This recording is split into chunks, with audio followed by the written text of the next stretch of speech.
आज बहुत सारी मुसलमान लड़कियां जो इस्लाम को छोड़ करके मुर्तद हो रही हैं, मुशरिक हो रही हैं, काफिर हो रही हैं, उनका ब्रेन वॉश किया जाता है। उनके दिमाग में यह भरा जाता है कि तू जिस मजहब को मानती है उस मजहब में तू बहुत कैद है, बहुत जुल्म हो रहा है तेरे ऊपर, बहुत अत्याचार हो रहा है। और अगर मैं ये कहूं कि फित्ने इर्तिदाद की बहुत बड़ी वजह यह है कि या तो इस्लाम ने औरत को जो मकाम दिया है उसको हमने समझा नहीं है, और अगर समझा है तो अपनी सोसाइटी पर, अपने समाज पर उसको अप्लाई नहीं किया है। कहीं ना कहीं हमारे समाज में आज भी औरतों के ताल्लुक से नाइंसाफी पाई जाती है। मुस्लिम मुआशरे में बहुत सारे ऐसे मर्द भी हैं जिनके दिमाग में यह बैठा हुआ है कि औरत पांव की जूती है, उसे सर का ताज न बनाया जाए। आज भी बहुत सारे घरों में ऐसे बाप हैं जो बेटे की पैदा होने पर तो खुशियां मनाते हैं, मिठाई बांटते हैं, लेकिन बेटी के पैदा होने पर उनके चेहरे पर चिंता की लकीरें आ जाती हैं। ये डिस्क्रिमिनेशन, ये भेदभाव क्या इस्लाम की तालीम है? नहीं, इस्लाम की तालीम तो नहीं। इस्लाम ने यह तो नहीं कहा कि मर्द और औरत बराबर है, यह इस्लाम की शिक्षा नहीं है, इस्लाम की तालीम नहीं है। इस्लाम ने बराबर नहीं कहा। इस्लाम यह कहता है कि मर्द का अपना एक अलग मकाम है, औरत का अपना एक अलग मकाम है। मर्द औरत बनने की कोशिश न करे, औरत मर्द बनने की कोशिश न करे। वला ततमन्नौ मा फद्दलल्लाहु बिही बादकुम अला बाद। ऐ मर्दों, तुम्हें अल्लाह ताला ने जो फजीलतें दी हैं उन फजीलतों पर तुम अल्लाह का शुक्र अदा करो। तुम औरतों को जो छूट दी गई है, जो शरीयत में उनको जो रियायत दी गई है, तुम उसकी तमन्ना न करो। और ऐ औरतों, तुम्हें अल्लाह ताला ने बहुत सारी चीजों से बरी रखा है, तुम्हारी जिम्मेदारियों को अलग रखा है। तुम मर्दों को मिलने वाली चीजों की तमन्ना न करो। यह है इस्लाम का कॉन्सेप्ट। जिंदगी की गाड़ी मर्द और औरत दोनों चलाते हैं, लेकिन इस गाड़ी की स्टीयरिंग मर्द के हाथ में। अर्रिजालु कव्वामूना अलन निसा, मर्द औरतों के ऊपर कव्वाम है। बाज लोग इसका तर्जमा करते हैं कि मर्द औरत के ऊपर हाकिम है, गवर्नर है। मर्द औरत के ऊपर, औरत मर्द की गुलाम है, उसकी लौंडी है। ये गलत तर्जमा है, गलत एक्सप्लेनेशन है, गलत इंटरप्रिटेशन है। शायद यहां पे अल्लाह ताला ने कव्वाम का लफ्ज इस्तेमाल किया है। कव्वाम जो है ये हाकिम को नहीं बोलते, कव्वाम गवर्नर को नहीं बोलते, कव्वाम एडमिनिस्ट्रेटर को बोलते हैं, कव्वाम मैनेजर को बोलते हैं, कव्वाम हेड ऑफ द फैमिली को बोलते हैं, कव्वाम परिवार के मुखिया को बोलते हैं। अल्लाह तबारक व तआला इस आयत में यह बता रहा है कि जिस तरीके से दुनिया की हर यूनिट का कोई हेड होता है, स्कूल का कोई प्रिंसिपल है, मदरसे का कोई हेडमास्टर है, गांव का कोई मुखिया है, विधानसभा का कोई एमएलए है, तो घर भी एक यूनिट है और घर का मुखिया मर्द है। क्यों मर्द है? अल्लाह ने कहा दो वजह है। अर्रिजालु कव्वामूना अलन निसाई बिमा फद्दलल्लाहु बादहुम अला बाद। पहली वजह तो यह है कि अल्लाह ताला ने नेचुरल तौर पर मर्दों को औरतों से ताकतवर बनाया है। फैक्ट बात है, सच्ची बात है। रात को 2 बजे मैं आपसे कहूं कि चलो भाई दरभंगा चलो, यहां से अकेले चलो, चल देंगे आप, बाइक उठाएंगे चल देंगे आप, औरत नहीं चल पाएगी, औरत नहीं तैयार होगी, डर है, कमजोरी है औरत के अंदर। अब ये अलग बात है कोई हजारों लाखों में कोई एक औरत कुश्ती लड़ते हुए पहलवान बन जाए, रेसलर बन जाए, बहुत बहादुर बन जाए, बहुत अपने जिस्म को फिट फाट रखने वाली बन जाए, वो रेयर केस है। उसूल यही है कि फिजिकल एतबार से और मेंटल एतबार से और साइकोलॉजिकल एतबार से औरत मर्द से कमजोर होती है। कभी आपने देखा है मैयत होती है तो मर्दों के रोने की आवाज बहुत कम आती है, औरतें दहाड़े मार मार के रोती हैं। औरतों को अपने जज्बात पर कंट्रोल कम होता है, ये मानना चाहिए, इसमें कोई ऐब की बात नहीं। तो अल्लाह ने कहा कि औरत मर्द औरत से ताकतवर है। एक वजह तो यह है उसको हेड बनाने की। वबिमा अनफकू मिन अमवालिहिम, और घर के परिवार का मुखिया मर्द इसलिए है क्योंकि कमा करके लाने की और खर्च करने की जिम्मेदारी मर्द की है, औरत को कमाना नहीं। और हालात और वाकयात बताते हैं कि जिन घरों में औरत की कमाई से परिवार चलते हैं, जिन घरों में मर्दों ने औरतों की कमाई पर अपने आप को डिपेंड किया है, उन घरों का सुकून बर्बाद हुआ है। औरत काम कर सकती है, औरत जॉब कर सकती है पर्दे में रह करके, मगर एक्सेप्शनल हालात में, जनरल हालात में नहीं। कोई औरत बेवा हो गई, घर में कोई जेंट्स नहीं है कमाने वाला, अब उसको जरूरत पड़ रही है अपना जीवन यापन करने के लिए, अपनी जिंदगी गुजारने के लिए, वो पर्दे में रह करके कोई जॉब करे। मगर यहां अपना शौक पूरा करने के लिए शौहर कहता जा तू जॉब कर। और ये मैं नहीं कह रहा हूं, ये दुनिया का डाटा कह रहा है, दुनिया का रिकॉर्ड कह रहा है कि जो लड़कियां, जो औरतें जॉब करती हैं, अक्सर लड़कियां और अक्सर औरतें अपने ऑफिसेस में, अपने कार्यालय में सेक्सुअल हरासमेंट का शिकार होती हैं। वो मुसलमान हो चाहे गैर मुस्लिम। फितरत से बगावत करोगे तो अंजाम बुरा होगा मेरे। फितरत ये है कि मर्द कमा के लाएगा और औरत परिवार को चलाएगी। औरत ये ना समझे कि मुझे जॉब करने से क्यों मना किया गया। अरे तेरा काम तेरा शौहर नहीं कर सकता, तू घर की मलका है, तो शम्मे महफिल नहीं है। दुनिया ने क्या किया, औरत की आजादी के नाम पे औरत को आज सेक्स मटेरियल बना दिया। कंपनी खुली, कंपनी के अंदर बॉस ने सेक्रेटरी किसको रखा, लड़की को रखा। शोरूम खुला, शोरूम के रिसेप्शन पर, काउंटर पर कौन बैठा, खूबसूरत लड़की बैठी। एयरलाइन शुरू हुई, फ्लाइट शुरू हुई, फ्लाइट में ग्राहकों को चाय नाश्ता पानी कौन दे रहा है, औरत दे रही है।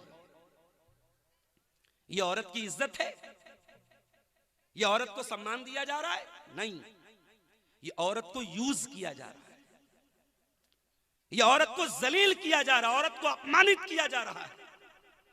इस्लाम कहता है कि ऐ औरत, तू अपमानित होने के लिए इस दुनिया में नहीं आई है, तू घर का चिराग है, तो गुमनामी के पर्दे में रहकर समाज को वो हीरे देती है जिस पर समाज फख्र करता है। दुनिया आज इमाम बुखारी को जानती है। इमाम बुखारी की मां का नाम पता है आपको? दुनिया इमाम मुस्लिम को जानती है।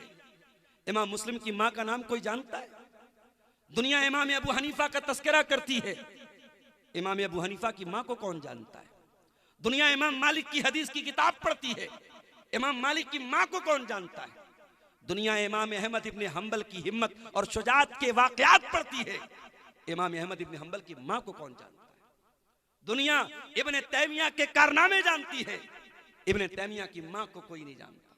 यह औरत होती है जिसका नाम पता नहीं, जिसकी शख्सियत के बारे में पता नहीं, मगर यही औरतें थीं जिन्होंने दुनिया को अहमद इब्ने हंबल दिया, जिन्होंने दुनिया को इमाम मालिक दिया, जिन्होंने दुनिया को इब्ने तैमिया दिया, जिन्होंने दुनिया को अबू हनीफा दिया, जिन्होंने दुनिया को इमाम बुखारी दिया, ये औरत है जो समाज और मुआशरे को ये हीरे अता करती है। इस्लाम ने औरत को उसका रियल मकाम दिया है। मेरी बहनों, कोई मुशरिक, कोई इस्लाम का दुश्मन जब आपको ये फ्रॉड करे और धोखा दे कि तेरे साथ इस्लाम ने बड़ा जुल्म किया है, उसे 1400 साल पहले का इतिहास पढ़ के सुना दे। वही अरब की धरती है, वही मक्का की सरजमीन है। लड़कियां पैदा हो रही हैं, बाप अपने हाथों से बेटी को जमीन में ले जा करके दफन कर रहा है, जिंदा दरगोर कर रहा है। बेटी का पैदा होना बाप के लिए कलंक माना जा रहा है। कुरान करीम नक्शा खींचता है, वइदा बुश्शिरा अहदुहुम बिल उन्सा ज़ल्ला वजहु मुस्वद्दन व हुवा कज़ीम। वो इतने बेरहम लोग थे, जब उनके घर में बेटी पैदा होती थी तो बेटी के बाप का चेहरा काला पड़ जाता था। यतवारा मिनल कौमि मिन सूइ मा बुश्शिरा बिही अयुमसिकुहु अला हूनिन अम यदुस्सुहु फित तुराब। बेटी का बाप सोच में पड़ जाता था, बेटी को पालूंगा, समाज में अपमानित होना पड़ेगा, और दूसरा रास्ता यह है कि बेटी को ले जाके मिट्टी में जाके दबा दूं, दफन कर दूं। बाद सहाबा तो अल्लाह के नबी के पास आके रो रो के अपनी दास्तान बयान करते कि अल्लाह के नबी, मैंने दौरे जाहिलियत में ये गुनाह भी किया था, अपने हाथों से अपनी बच्ची को मैंने जमीन में दफन किया था।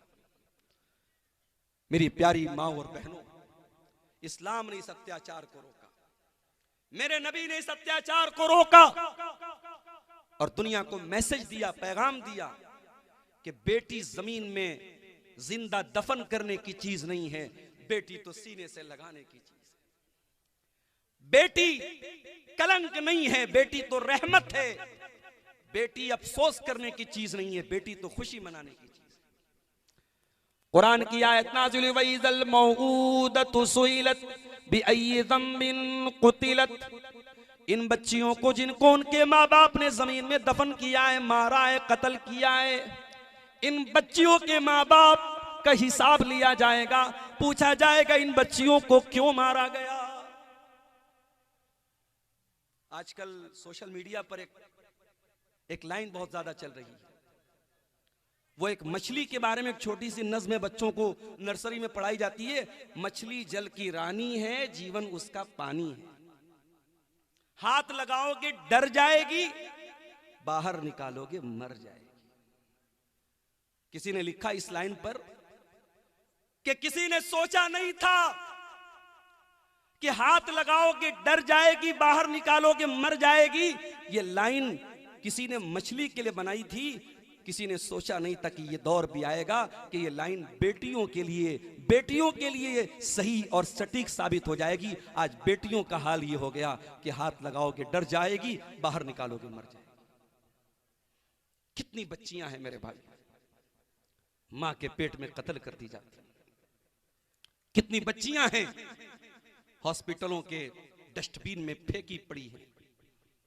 कितनी बच्चियां हैं जहेज के नाम पे जलाई जा रही है। कितनी बच्चियां हैं सास के जुल्म और सितम का शिकार हैं। कितनी लड़कियां हैं शौहर के हाथ का मार खा रही हैं। शराबी शौहर है, नशा करने वाला शौहर है, अपनी बीवी को आके दिन रात मारता है, पीटता है, गाली देता है, वो बेचारी सब्र का खूंट पी के रह जाती है। आज भी बेटी मजलूम है मेरे भाइयों हमारी सोसाइटी में। 1400 साल पहले मुहम्मदुर रसूलुल्लाह सल्लल्लाहु अलैहि वसल्लम ने दुनिया को यह पैगाम दिया, मन आला जारियतैन हत्ता तबलुगा जा यौमल क़ियामत अना व हुवा कहातैन। आपने अपनी 2 उंगलियों से इशारा करके फरमाया, जिसने 2 बेटियों को पाला होगा, 2 बेटियों की परवरिश का हक अदा किया होगा, 2 बेटियों के बाप को अल्लाह ताला कयामत के दिन उसके नबी के साथ रखेगा। वो कयामत के दिन अपने नबी के साथ आएगा। आपने इस तरीके से अपनी उंगलियों से इशारा करके फरमाया, जिस तरीके से ये दोनों उंगलियां एक दूसरे के साथ अटैच हैं, मिली हुई हैं, जुड़ी हुई हैं। बच्चियों का बाप नबी के साथ आएगा। बुखारी की रिवायत है, हजरत आयशा फरमाती हैं एक साइला आती है भीख मांगने वाली, उसके साथ दो छोटी छोटी बच्चियां हैं। उसने मुझसे खाने को कुछ मांगा, फलम तजिद इंदी गैर तमरतिन, मेरे घर में एक खजूर थी, बस मैंने वो खजूर उठा के उस औरत को दे दी। मेरी प्यारी माओ बहनों, जरा गौर करो, नबी की बीवी और नबी के घर का क्या हाल है। नबी के घर में भीख मांगने वाली औरत आती है और नबी के घर में खाने को कोई चीज नहीं है सिवाय एक खजूर के, और वो खजूर भी अम्मा आयशा उस औरत को उठा के दे देती है। वो खजूर उस औरत ने ली और उसके दो टुकड़े करके दोनों बच्चियों को दे दिया। उस औरत ने खुद कुछ नहीं खाया। हजरत आयशा ये मंजर देख करके हैरान हो जाती हैं। जब अल्लाह के प्यारे नबी घर आते हैं, अम्मा आयशा बयान करती हैं, अल्लाह के नबी ऐसा मंजर मैंने देखा, औरत मांगने आई थी, मैंने एक खजूर दी, उस औरत ने अपनी खजूर के दो टुकड़े करके दोनों बच्चियों को दे दिया और खुद उस औरत ने कुछ नहीं खाया। अल्लाह के प्यारे नबी ने फरमाया, ऐ आयशा मनिबतुलिया मिन हाज़िहिल बनाति शैअन कुन्न लहू सित्रम मिनन नार। ऐ आयशा, बेटियों की परवरिश करना आसान काम नहीं है। बेटियां बहुत बड़ी आजमाइश बन करके आती हैं, बहुत बड़ा इम्तिहान बन करके आती हैं, और जो इस इम्तिहान में, इस परीक्षा में पास हो जाए, जो इस इम्तिहान में खरा उतर जाए, उसको अल्लाह ताला जहन्नम की आग से बचाएगा। ओ लोगो, तुम्हें बेटी जहन्नम की आग से बचाने के लिए आती है और तुम उस बेटी को उसकी माँ के पेट में कत्ल कर डालते हो। उस बेटी के पैदा होने पर तुम अफसोस करते हो। ये बेटी अफसोस के लायक नहीं, ये बेटी तो खुशी मनाने के लायक है। अगर बेटी कलंक होती, अल्लाह अपने नबी को 4-4 बेटियां ना देता। मेरे नबी से पूछो कि बेटियों को कैसे पाला जाता है। 4-4 बेटियां मेरे नबी की हैं और चारों बेटियों की परवरिश अल्लाह के प्यारे नबी ने बड़े लाडो प्यार से की।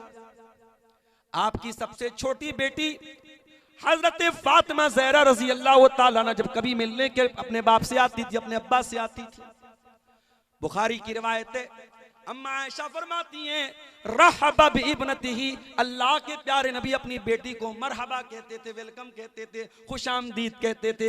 अपनी बच्ची को आगे बढ़कर के उसके हाथ को चूम लेते थे और अपने बाजू में, अपने बगल में, अपने करीब में अपनी बेटी को बिठाया करते थे। ओ लोगों, बेटियों को प्यार देना, बेटियों को इज्जत देना, बेटियों को लाडो प्यार करना, ये मुस्तफा की सुन्नत है, ये नबी की सुन्नत है। और मुझे कहने दीजिए कि आज बहुत सारी मुसलमान लड़कियां जो मुर्तद हो रही हैं, उसके रीजंस पर अगर आप गौर करेंगे तो एक रीजन ये भी है कि उन बच्चियों को घर से प्यार नहीं मिलता। इधर मां डांट रही है, उधर बाप डांट रहा है, उधर भाई बुरा भला कह रहा है, वो लड़की घर के माहौल से बेजार हो जाती है और घर के बाहर कोई मोहब्बत के 2 मीठे बोल बोल देता है, कोई झूठी तारीफ कर देता है, कोई शान में झूठे कसीदे पढ़ देता है, तो उस लड़की को लट्टू होने में देर नहीं लगती। बेटियों की से मोहब्बत करो मेरे भाइयों, ये भी हमारे नबी की सुन्नत है। और आगे बढ़िए, यही औरत जवान होती है, उसकी शादी का टाइम आया, आप एक मां हैं, आप अपनी बच्ची के लिए रिश्ता देखने जा रही हैं, आप अपने बच्ची के लिए शौहर देखने जा रही हैं। उस शौहर के अंदर आपने क्या देखा? बात कड़वी है मगर सच है।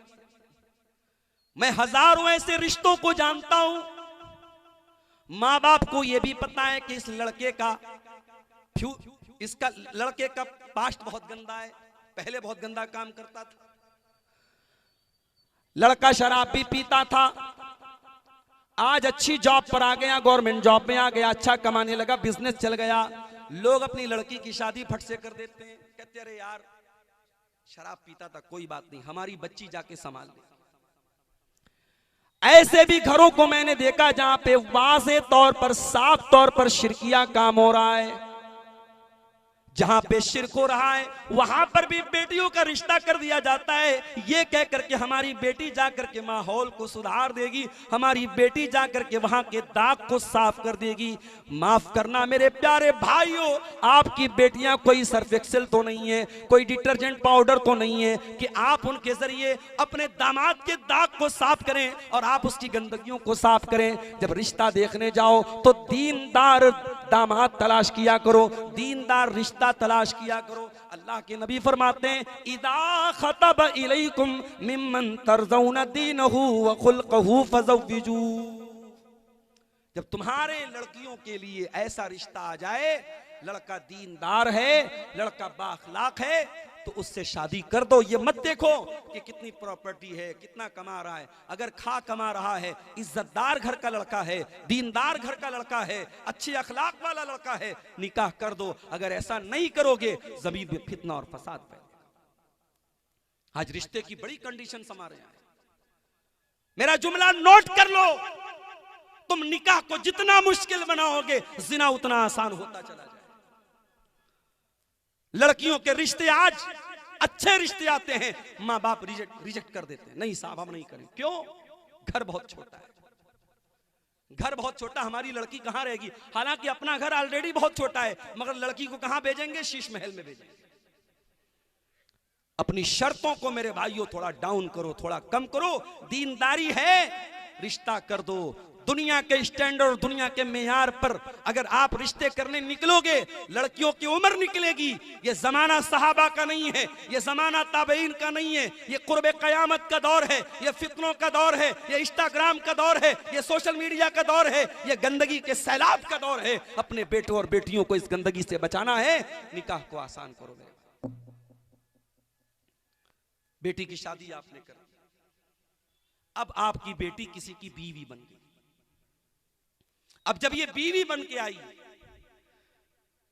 दुनिया वाले कहते हैं साहब बीवी किसको बोलते हैं? शरीक हयात, उर्दू में एक लफ्ज इस्तेमाल करते हैं शरीक हयात। इंग्लिश वाले बोलते हैं life partner, better half. Hindi वाले बोलते हैं अर्धांगिनी। इस्लाम ने बीवी को कौन सा लक़ब दिया? आइए जरा कुरान खोलते हैं। हुन्ना लिबासुल लकुम व अंतुम लिबासुल लहुन्ना। तुम्हारी बीवी तुम्हारे लिए लिबास है, तुम अपनी बीवी के लिए लिबास हो। लिबास अगर बदन से उतर जाए इंसान नंगा हो जाएगा। इंसान के बदन की का लिबास उसकी इज्जत को पर्दे में रखे हुए, उसको ढांपे हुए। कुरान कहता है बीवी शौहर के लिए लिबास है, शौहर बीवी के लिए लिबास है। दोनों एक दूसरे का पर्दा है, एक दूसरे की इज्जत है, एक दूसरे का सम्मान है। कुरान कहता है वमिन आयातिही अन खलक़ लकुम मिन अनफुसिकुम अज़वाजन लितस्कुनू इलैहा। तुम्हारी बीवी तुम्हारे सुकून का जरिया है। वजअल बैनकुम मवद्दतन व रहमा, और अल्लाह ने मियाँ बीवी के दिल में एक दूसरे की मोहब्बत और रहमत पैदा कर दी है। मियाँ बीवी के दिल में मोहब्बत अल्लाह पैदा करता है। मियाँ बीवी की मोहब्बत रेस्टोरेंट में पैदा होने वाली मोहब्बत नहीं है, पार्कों में पैदा होने वाली मोहब्बत नहीं है, सोशल मीडिया से पैदा होने वाली मोहब्बत नहीं, ये अल्लाह की पैदा की हुई मोहब्बत है, ये हलाल मोहब्बत है, ये जायज मोहब्बत। तो बीवी जब औरत बीवी बन के आई है तो घर के सुकून का जरिया बन गई।